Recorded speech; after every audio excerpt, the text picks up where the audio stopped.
বন্ধুরা, এখন যে হারে বৃষ্টি পড়ছে সেদিক থেকে দেখতে গেলে আমাদের কিন্তু কাপড় কাচা হয়ে যাচ্ছে দুষ্কর ব্যাপার। কেননা এই কাপড় কাচতে গেলে কি হয়, এই যদি ঘরে আমরা এই কাপড়টা ধুয়ে মেলি তাহলে দেখো সেখান থেকে কিন্তু জল টপ টপ করে পুরো ঘরটাই কিন্তু জলো জলো হয়ে যায়। এমনিতেই ঘর শুকোতে চায় না, তার মধ্যে কাপড়ও কিন্তু ঠিকঠাকভাবে শুকোতে চায় না। আর জল যদি এভাবে পড়ে থাকে তাহলে কিন্তু যে কোনো মুহূর্তে দুর্ঘটনা ঘটতে পারে।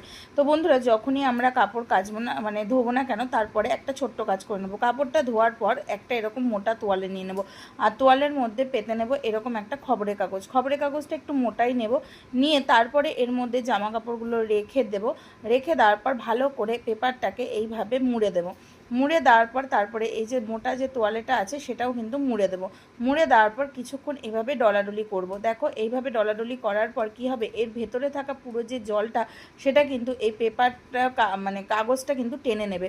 আর টেনে নেওয়ার ফল তারপরে যদি তোমরা বারান্দায় এই জামা কাপড়গুলোকে মেলে দাও তাহলে দেখবে যে বাড়তি যে জলটা ছিল, যেটা নাকি তোমাদের নিচে পড়তো, সেই জলটা কিন্তু একদমই থাকবে না।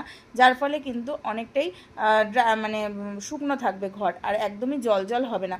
এই বর্ষাকালে কিন্তু এই টিপসটা করে দেখতে পারো, অনেকটা উপকারী একটা ভিডিও। আর ভালো লাগলে অবশ্যই বন্ধুরা একটা লাইক কমেন্ট শেয়ার করে দিও, আর চ্যানেলটাকে সাবস্ক্রাইব করতে ভুলো না। দেখো, প্রথমে যে পরিমাণ জলটা পড়ছিল, পরে কিন্তু সেই পরিমাণ জলটাও পড়ছে না, আর খবরের কাগজটা পুরো ভিজে গেছে। তো চলো বন্ধুরা।